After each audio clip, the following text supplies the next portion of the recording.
Bonjour à toutes et à tous. Ravi de vous accueillir pour cette controverse sur la crise du logement. Donc on va parler de la difficulté de se loger, de louer ou d'acheter. On va aussi parler du mal logement, de la rénovation énergétique. Et on verra si la construction de nouveaux logements est la bonne réponse ou la seule réponse à cette crise du logement. Donc je vais tout de suite vous présenter nos deux participants. Maya Attig, vous êtes directrice générale de la Fédération bancaire française, qui regroupe toutes les banques françaises. Bonjour. Et Olivier Sichel, vous êtes depuis peu officiellement directeur général de la Caisse des dépôts, puisque votre nomination a été approuvée le 4 juin, tout récemment. Oui, bonjour. Et quant à moi, donc, je suis Laurent Mauriac, je suis fondateur d'un média qui s'appelle Brief Eco et qui vise à avoir une approche pédagogique de l'actualité économique. Donc tous les deux, vous êtes fortement impliqués dans la question du logement. L'AFBF, via les financements que vos membres, les banques, octroient aux entreprises et aux ménages pour acquérir des logements soit pour les louer, soit pour les occuper. Et la Caisse des dépôts est le premier financeur du logement social et le principal bailleur de France. Alors avant de se demander si construire est la seule solution à la crise du logement, je vous propose de faire tout d'abord un petit diagnostic de cette crise rapidement. Quelles sont, selon vous, les caractéristiques essentielles à retenir, Olivier Sichel ? Je pense que la crise de la construction du logement, c'est que le logement est devenu trop cher. Si on regarde sur 40 ans, le prix des logements a été multiplié par 12 et les revenus ont été multipliés par 5. Donc vous avez une pente qui est comme ça et puis une pente qui est comme ça. Donc les logements est devenu trop cher. Alors la raison de cette cherté, il y a plusieurs, c'est plusieurs factoriels. Il y a le prix du foncier, c'est souvent la moitié dans le prix du logement et ça c'est devenu rare. Du fait du zéro artificialisation, du fait aussi que les maires ont de plus en plus de mal à délivrer des permis de construire, du fait aussi que la réglementation, les normes européennes ont renchéri le coût du logement, et donc c'est devenu très très cher. Alors, très très cher pour qui? D'une part, pour les accédants à la propriété, qui peuvent juste pas se le payer, et puis pour les investisseurs qui trouvent que c'est trop cher aussi par rapport à la rentabilité qu'ils peuvent en avoir. Et donc ça donne une crise du logement qui n'est pas seulement en France d'ailleurs, qui est une crise européenne et qui a conduit par exemple dans la nouvelle Commission européenne à avoir un commissaire en charge du logement. Mais voilà grosso modo les racines de la crise. Donc là vous parlez surtout de l'accession à la propriété, mais par rapport au marché de la location, est-ce qu'il n'y a pas aussi un problème de prix et de disponibilité des logements ? C'est la conséquence, c'est que si vous n'avez pas assez de logements construits, à ce moment-là, vous avez aussi un phénomène de renchérissement sur le marché locatif, puisque on ne sort que pour aller dans des nouveaux logements. S'il n'y a pas de nouveaux logements, on ne sort pas. Si ça ne sort pas, c'est bloqué. Et donc, vous avez un système complètement bloqué. Maya Attig. Oui, merci d'abord pour l'invitation à ce dialogue, à cette discussion sur un sujet au cœur de la vie des Français. En réalité, si on utilise des termes économiques, c'est le déséquilibre entre une offre de logement beaucoup plus faible que la demande, qui par ailleurs a augmenté de façon dynamique. On a aussi la recomposition des familles, le changement de mode de vie des ménages. On a des étudiants ici, même les étudiants en réalité. Moi, je suis toujours très très surprise de voir des étudiants qui habitent dans une ville, qui acceptent de faire un stage ou une alternance parfois très loin, donc en réalité qui utilisent deux logements parfois tout petits, difficiles. Donc on a aujourd'hui une pression très forte de l'offre et à la fois la construction et la libération des logements anciens et leur rénovation qui sont en décalage très important. J'ajoute une cause conjoncturelle également, si on parle du phénomène le plus récent, c'est qu'on a eu tout de suite après la crise Covid ce très fort renchérissement des matériaux de construction, pénurie également de constructeurs, de personnes pour travailler, et puis enfin la hausse des taux qui a été très brutale, qui a suivi l'invasion de l'Ukraine par la Russie. Et donc, toute cette hausse des taux que nous avons connue, elle a conduit à un très fort décalage du pouvoir d'achat immobilier. Et ce que je peux vous dire, c'est que les banques que je représente et qui sont nombreuses aux rencontres d'Aix n'ont cessé de me dire « dis-leur bien qu'on se bat pour prêter à nos clients ». Donc, il y a une envie de prêter de la part des banques, mais en s'alignant sur les taux. Et en réalité, ces taux ont augmenté beaucoup trop vite par rapport, effectivement, au pouvoir d'achat immobilier des clients. Alors, quand on regarde le parc de logements en France, il y a quand même une chose qui peut paraître assez contradictoire. C'est d'un côté cette difficulté pour accéder à la propriété ou pour trouver un logement, mais de l'autre, il y a beaucoup de logements vacants. Le chiffre début 2024 donné par l'INSEE, c'est 3,1 millions de logements en France vacants, représentant plus de 8% du parc et en hausse de 60% par rapport à 1990. Alors, avant d'envisager de construire des nouveaux logements, est-ce qu'il n'y a pas un moyen de résoudre cette contradiction, au moins partiellement ? Le problème, c'est la situation de ces logements vacants. Ces logements vacants, ils ne sont pas forcément aux endroits où les gens veulent habiter. Et c'est la notion de zone tendue par rapport à des zones détendues qu'on connaît bien, nous, dans le monde des bailleurs sociaux, où effectivement, vous avez des endroits dans des zones rurales, dans ce qu'on appelle la diagonale du vide en France. On connaît bien à la Caisse des dépôts, on a la Banque des territoires, où vous avez des logements vacants, mais il n'y a pas forcément des gens qui veulent les occuper parce qu'il n'y a pas le travail à côté. On parlait des étudiants parce qu'il n'y a pas d'université à côté. Et donc, il reste le problème de la zone tendue, qui sont les zones autour des métropoles, mais pas que, pour lesquelles, là, la seule solution est de construire. Est-ce qu'il n'y a pas aussi un aspect qui est des logements qui pourraient être mis en location et qui sont finalement, de la part du propriétaire, que le propriétaire préfère laisser vacant, Maya Attig? Alors, quand on va dans des zones touristiques, et on y est aussi d'une certaine manière, vous trouvez toujours des personnes qui vous disent le problème, c'est les locations touristiques, c'est effectivement des logements qui sont achetés uniquement pour ça. Alors, bon, il va commencer à y avoir des chiffres plus précis là-dessus. C'est une part, mais en réalité, qui n'est pas si importante et qui est liée à des endroits où la fréquentation est de toute façon extrêmement limitée. Donc, c'est vrai qu'à un moment donné, sur ce marché-là, tout s'aligne par le haut. Mais il y a beaucoup d'autres éléments qui expliquent la manière dont un logement coûte ou ne coûte pas. C'est-à-dire qu'il y a effectivement le fait qu'à un moment donné, quand il y a une pression très très forte, ben forcément le prix monte. Mais ce n'est pas spécifiquement les locations touristiques qui peuvent l'expliquer. Alors il y a une autre composante de cette crise du logement, c'est ce qu'on appelle le mal logement, c'est-à-dire des gens qui vivent dans des logements qui sont insalubres dans le pire des cas, ou qui éprouvent des difficultés notamment en hiver pour se chauffer, ou en été comme actuellement pour se refroidir. Est-ce qu'il y a une contradiction ou un dilemme entre le fait de rénover et le fait de construire? Est-ce qu'on doit choisir entre les deux? Alors, pour les bailleurs sociaux, clairement. Mais le problème est en train de se résorber. Donc, ce que vous appelez les passoires thermiques devient extrêmement limité maintenant dans le parc social. C'est moins de 5% et on en voit le bout. Donc, les bailleurs sociaux ont mis la priorité sur la rénovation thermique de leurs logements pour les mettre aux normes, parce que sinon, il y avait évidemment une interdiction de location. Je pense qu'on est au bout de ce dispositif-là et que là, dans les chiffres que je vois sur les débuts de l'année, on repart en construction, on a bien besoin. On fera peut-être de nouveau une année où on déplacera les 100 000 constructions de logements sociaux. Parce que les Françaises et les Français dont vous parlez, qui sont dans le mal logement et que vraiment sur lequel la Fondation Abbé Pierre met souvent l'accent, c'est les Français les plus démunis. Quand on a les moyens, on est bien logé. Donc ce sont évidemment des gens qui sont éligibles au logement social, d'où cette urgence à construire plus de logements sociaux. Et là, on voit un mouvement de retour. Alors certes, les taux sont élevés, mais donc on a ce dispositif qui est assez favorable, dont la Caisse des dépôts et le gestionnaire, qui est le livret A, qui fait que le taux du livret A qui bénéficie aux bailleurs sociaux est extrêmement bas et va encore baisser parce que l'inflation est basse. Donc on peut prêter aux bailleurs sociaux actuellement à 2,4-2,8% sur 30 ans, ce qui est très très très intéressant. Je pense que des clients privés ressortant de la FEF seraient très contents d'avoir ce taux-là. Bon, mais c'est un taux qui est réservé aux bailleurs sociaux, et donc ça leur permet aujourd'hui de reprendre le chemin de la construction, et il faut s'en féliciter.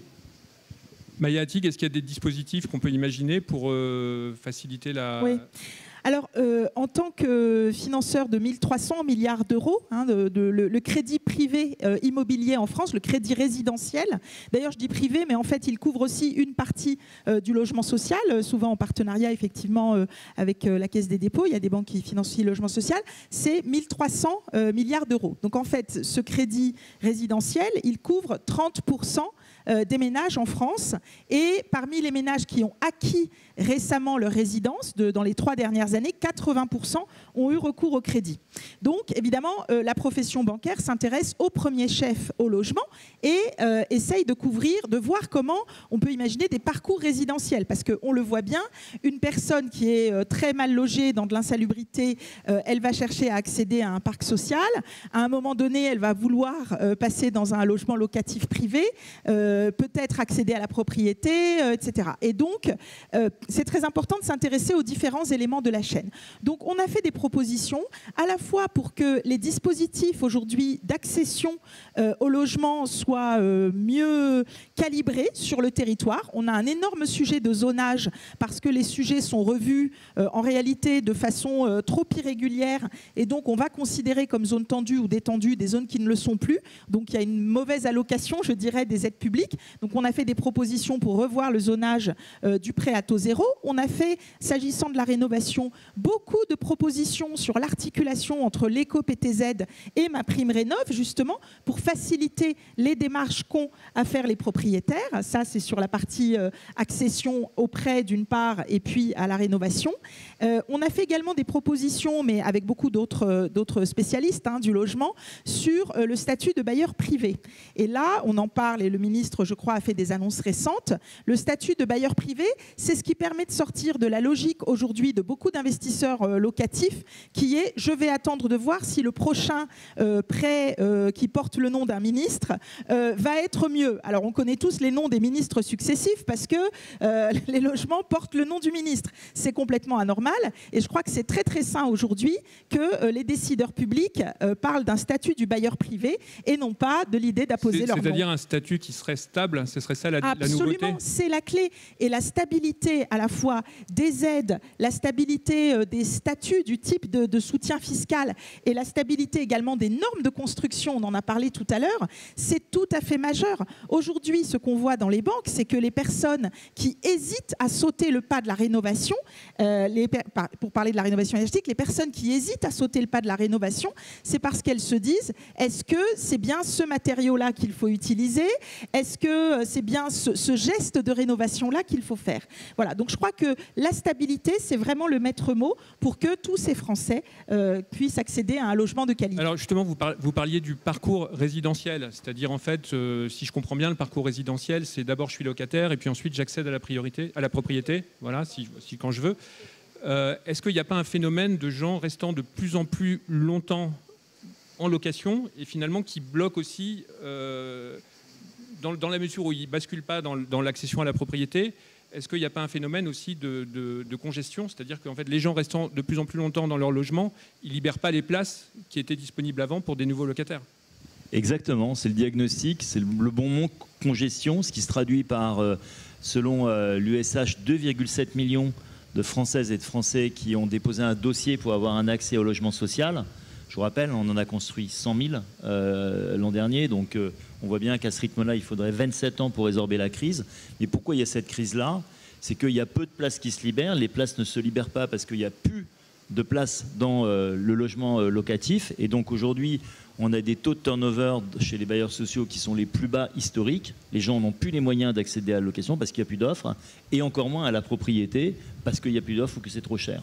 Donc on est dans ce dispositif-là, ce qui explique que par rapport, une fois qu'on a posé ce diagnostic, par rapport à la question posée, construire seule solution à la crise du logement, nous, du côté de la Caisse des dépôts, on répond oui, il y a besoin de construire du logement pour arriver à satisfaire cette demande qui est très très forte. Alors vous nous disiez 100 000 logements construits l'an passé. Est-ce que vous pouvez Sociaux, oui. Est-ce que vous pouvez par rapport aux années précédentes, c'est en nette baisse? Alors ce serait donc là c'est la projection, ce serait 20% de plus que l'an dernier. Alors la Caisse des dépôts, elle en fait de plus en plus. Donc il y a 10 ans, nous construisions 1 logement sur 5. L'an dernier, 2 logements sur 5. Il faut bien vous rendre compte, d'ailleurs moi je le fais quand je me déplace dans les territoires, je regarde les grues et je me dis, bon ben là, 1, 2, 3, 4, 5... Non, il y en a 2 qui sont financés par nous. Et je le vois parce que je connais le client. De temps en temps, c'est CDC Habitat qui produit, de temps en temps, c'est une filiale d'Action Logement. Donc on est à 2 sur 5. Est-ce qu'il faut qu'on fasse plus? On nous demande d'en faire plus parce que c'est notre rôle en matière de cohésion sociale. Alors on va dans d'autres dimensions, on va dans ce qu'on appelle le logement intermédiaire. Et aux 100 000 logements sociaux, on va rajouter 30 000 logements intermédiaires. Donc vous voyez, on est à 130 000. On a annoncé il y a quelques semaines une grande initiative sur le logement étudiant. Comme vous le disiez, Maya, les logements étudiants, c'est une grosse demande. 75 000 logements étudiants qu'on va faire sur 5 ans avec notre promoteur, ICAD, mais aussi avec des parties sociales. 75 000, ce sera 50 000 logements sociaux étudiants, 25 000. Et puis, il y a une partie aussi qu'on finance en logement, il faut le dire aussi, c'est les places pour les personnes âgées dans les EHPAD, dans les résidences seniors services. On est une société qui vieillit et qui fait qu'à un moment, le senior, il rentre dans la dépendance et son logement, il ne peut plus y rester. Et donc ça aussi, il faut le financer, créer des places parce qu'il y a une transition démographique. Alors après, est-ce qu'il faut aller au-delà? Est-ce qu'il faut que la Caisse des dépôts finance 3 logements sur 5, 4 logements sur 5, je crois que ce n'est pas le modèle qu'on a envie d'avoir. En tout cas, vous ne nous trouverez certainement pas sur une controverse, Maya et moi, sur ce sujet-là. Alors justement, donc si je comprends bien, pour vous, Olivier Sichel, la solution, c'est la construction. Et pour vous, Maya Hatig, la solution, ce n'est pas seulement la construction, ou alors c'est en partie la construction, mais il y a aussi des problèmes qui sont liés à la fluidification du marché. C'est-à-dire que j'essaye de répondre à l'idée de créer la controverse, exactement. Alors, je crois qu'il y a beaucoup de sujets, effectivement, de controverses dans le logement, mais assez peu entre nous. Là, je crois qu'il faut qu'on le divulgâche à la salle. Il n'y aura pas de fight à la fin, parce qu'en fait, aujourd'hui, on a énormément de connaisseurs du secteur du logement, et on se rend bien compte qu'on ne peut pas se renvoyer la balle les uns aux autres. Voilà. En gros, on est trop faible pour rester chacun dans notre coin et pour penser à accuser le voisin. Donc, en fait, ce qui est très important, c'est effectivement d'utiliser les multiples leviers. La construction en est un, mais on voit bien que conjoncturellement et pour des événements qui peuvent se passer à l'autre bout du monde, on peut se retrouver à un moment avec des contraintes. La fluidification du parcours, ce qui permet d'avoir de la fluidité, justement, on a beaucoup d'acteurs qui peuvent le faire et on est preneur de le faire à plusieurs. Et puis, la rénovation, c'est un sujet sur lequel Olivier Sichel, à titre personnel aussi, a énormément travaillé. Ça suppose aussi de travailler avec beaucoup de métiers techniques. Et on parlait d'étudiants. Aujourd'hui, il y a des architectes, on en parlait ce matin, avec le père d'une architecte qui ne veut plus construire. Voilà, c'est une étudiante en architecture dont le souhait est de rénover ou d'utiliser des matériaux déjà réemployés. Et donc, ça, c'est extrêmement important aussi de se dire qu'on a plusieurs leviers, mais que la construction aujourd'hui, au total, si on cumule tout, c'est 291 600 logements. C'est 25% de moins qu'il y a 3 ans, donc c'est quand même un effondrement. Et donc, il faut absolument rebondir parce que les tendances sociétales, elles, on ne va pas les piloter. On ne va pas dire aux gens ne vous séparez plus, aux personnes ne vieillissez plus, aux étudiants arrêtez de faire des études. La société, elle bouge. Et donc, la demande de logement, elle va continuer à rester importante. Il faut utiliser tous les leviers. Il y a un dernier aspect que je voudrais aborder avec vous, c'est celui de l'éloignement du lieu de travail. Par exemple, les policiers, les infirmières, les enseignants qui travaillent, par exemple, dans le centre de Paris, où les loyers sont devenus extravagants. Quelle solution pour eux, pour qu'ils n'aient pas des temps de transport de 1 heure, voire plus, pour se rendre à leur travail? Alors ça, c'est des sujets qu'on traite et qui nous tiennent à cœur. On travaille avec les grands employeurs, avec l'AP-HP à Paris, avec aussi la gendarmerie nationale, avec des grandes entreprises publiques comme la Poste, évidemment, et EDF, pour trouver des solutions adaptées. Il y a une vraie progression. On commence à trouver des systèmes avec eux, entre le logement social, le logement intermédiaire, avec des découpages de la propriété, où il y a par exemple nous qui sommes la propriété du foncier et eux qui sont propriétaires uniquement du bâti. Mais là, on le voit par la contrainte. Moi, je voudrais souligner aussi qu'il y a eu quand même quelque chose de formidable, c'est l'opportunité qu'offre, alors pas pour les policiers, pas pour les infirmières, mais pour une série de travailleurs tertiaires qui ont la possibilité de faire du télétravail, d'aller dans des villes et de télétravailler. Ça, la Banque des Territoires a beaucoup œuvré pour avoir une couverture très haut débit sur tout le pays. Et ça, c'est quelque chose dont on n'entend plus jamais parler. C'est réglé. On a 12 millions de prises en très haut débit absolument partout. Et là, à la fois le Covid et puis tout le travail qu'on a fait sur la réhabilitation des cœurs de ville dans les villes moyennes font qu'il y a un certain nombre de personnes qui se sont dit, mais finalement, on me demande de faire 2 jours à Paris ou 2 jours à Nantes ou 2 jours dans mon bureau à Strasbourg. Je peux tout à fait décider d'habiter Colmar, d'habiter Angoulême, d'habiter Beauvais, d'habiter Senlis, d'habiter Chartres, où je vais trouver justement un marché un peu plus détendu, plus abordable. Je vais retrouver de l'espace vert, je vais retrouver des villes avec aussi un patrimoine historique intéressant, et je vais un peu m'échapper des contraintes de la métropole. Mais ça, c'est une opportunité pour ceux qui ont du télétravail. Ce n'est pas le cas d'un certain nombre de métiers qui exigent une présence physique. Oui, oui, je faisais allusion bien sûr à cela, oui. Alors peut-être pour finir, je vais vous demander à chacun d'entre vous si vous aviez une ou deux pistes, idées, solutions, mesures, réformes qui permettraient de, je dirais, forcément pas de résoudre la crise du logement, mais de l'atténuer. Maya, Atig. Merci. Alors, je vais parler d'un point qui peut paraître technique, mais qui a un impact très direct. En France, on n'a quasiment que des crédits immobiliers à taux fixe. C'est 97% des crédits immobiliers. Ça n'existe nulle part ailleurs à ce niveau-là. Pour quelle raison d'ailleurs? Parce qu'en fait, le marché s'est organisé comme ça. C'est-à-dire qu'en fait, c'est un système extrêmement favorable aux emprunteurs. Donc, et par ailleurs, comme il y a une très forte concurrence entre les banques, entre nos propres adhérents, ça tire aussi les taux à la baisse. Donc, des taux bas, fixes sur le long terme. Et par exemple, quand les taux de la BCE ont augmenté de 4%, les taux bancaires, les taux de crédit ont augmenté de 2,5% seulement, entre guillemets. Donc sur le coup, évidemment, pour le pouvoir d'achat des emprunteurs, c'était beaucoup. Mais en réalité, par rapport à ce qu'ont connu les autres pays, c'était beaucoup moins, puisque ça a augmenté moins vite. Et en plus, la mensualité est restée fixe. Donc en France, quand on emprunte, mettons, entre 30 et 35 ans, eh bien, jusqu'à la fin de sa vie d'emprunteur, on paye le même montant en euros, en centimes. Bon, ça, c'est un modèle très peu connu des autres pays européens et des superviseurs européens, des autorités européennes. Et donc, c'est vrai que c'est une très bonne nouvelle qu'il y ait aujourd'hui un commissaire au logement en Europe. Par contre, ce qu'on craint côté bancaire, c'est que la vision de supervision bancaire européenne ne tienne pas compte des spécificités nationales, du fonctionnement du marché national, et donc qu'elle pousse à ce que le marché français ne soit plus ce marché à taux fixe, à taux bas.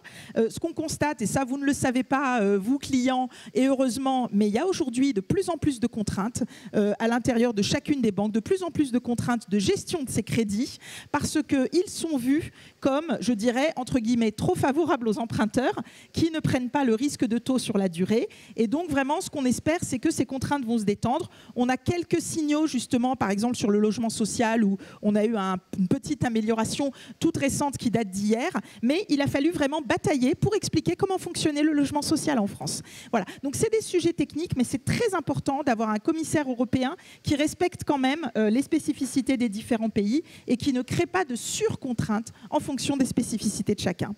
Merci. Olivier Sichel, est-ce que vous pouvez nous donner une idée aussi? Oui, une idée. Vous avez compris que le sujet, c'est construire, mais où trouver du foncier pour construire. Alors, je vais vous donner une idée qui va vous faire du bien.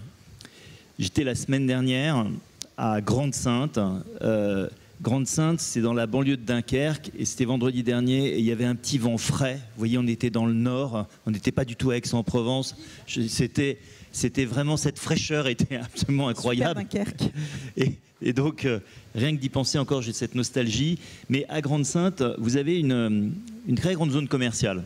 On est dans le nord, on est dans le pays d'Auchan, donc vous avez une zone commerciale classique, hein, celle que parfois on appelle un peu injustement, mais c'est vrai, la France moche. Vous avez le Auchan, le Leroy Merlin, le Décathlon. Et c'est une zone commerciale qui va mal parce qu'on sait la concurrence du commerce électronique, on sait la baisse de la grande distribution. Mais c'est une zone qui est déjà artificialisée et sur laquelle on envisage, avec le groupe Auchan, qui est détenteur du foncier, qui est un gros foncier, de complètement reconstruire la ville sans artificialiser. Mais on voit bien qu'on n'a plus du tout besoin de ces immenses parkings, de ces immenses surfaces commerciales pour refaire une ville totalement différente.